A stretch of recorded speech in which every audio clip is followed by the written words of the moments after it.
Anyone else you want to get to before we rip off some ballots here at the end of the show? Wow, I think there's a guy I should probably bring up at this point. Surprised you haven't brought him up yet, but let's just do it. Let's have the conversation, Ben. Our second Tyrese of the conversation. How do you feel about Mr. Tyrese Maxey, Mr. 76er? He would be the 76er of this year, by the way. Like, he's an example of somebody that would win that award. So how do you feel about Tyrese Maxey?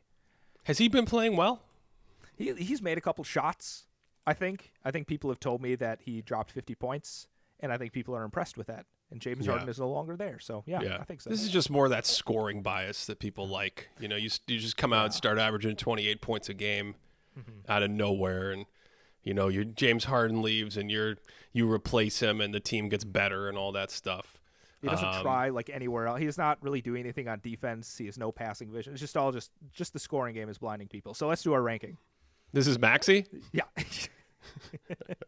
I think he's been fantastic. Yeah. I think he's been fantastic, and he's on trajectory for an all-star, and I think that hits all the sweet spots and checks all the boxes. He's had more opportunity, of course, with Harden gone, and with more opportunity, you know, he's taken advantage of it, and you get this jump from wherever he was last year, 20 points a game, to he is at 28 per game. I just made that up off the top of my head, but he is at 28 per game. Shooting, here's the fun thing about Tyrese Maxey. Mm-hmm. The shooting is ridiculous. Mm-hmm. Like, ridiculous. He's a career 42% three-point shooter.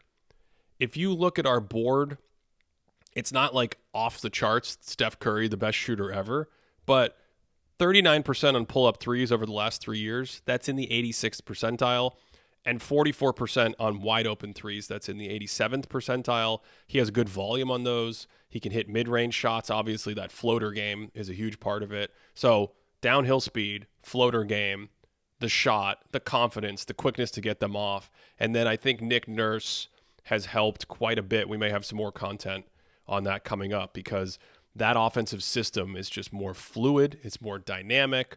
And I think it's made things easier for him and taken advantage of some of his strengths. And he's been really good. Yeah. Yeah. I hope people picked up on the sarcasm earlier. I don't want all of Philadelphia coming at me. Tyrese Maxey has looked fantastic. And I think the scoring thing's actually really interesting. And the thing about numbers this early in the season, why I held an embargo for so long, but, you know, I'm dabbling in it a little bit more, is he actually scored more and in higher efficiency in the with Embiid minutes last season than he is this season, and that includes that's just the James Harden is off the court last season numbers, right? So it was just Maxey and Embiid scored more and on higher efficiency, and they had a higher net rating, right? But I think the thing that's really boosting his scoring this season is when Embiid is off the court right now.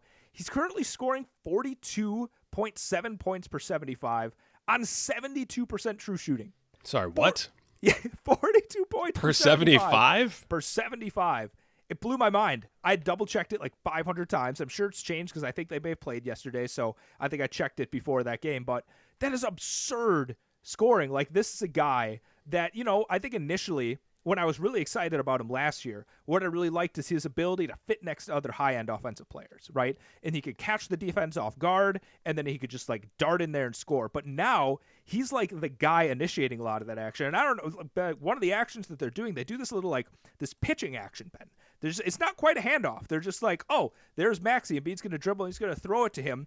And Maxey's going to start running, and he gets it, and all of a sudden he's downhill, right? And once Maxey starts getting downhill, he's unstoppable because, like you said, that floater game, it's unbelievable. He's uncorking it with his right hand, with his left hand. It's like a very Clyde Drexler 90s kind of look where he's like going with the scoop. It's just incredible what he's able to do. The passing is improved, that scoring aspect, the shooting, like you said. Yeah, Tyrese Maxey's looked fantastic this season. Thanks for listening. You can find the full episode of This Thinking Basketball podcast on Apple Podcasts, Stitcher, Spotify, or wherever you enjoy podcasts.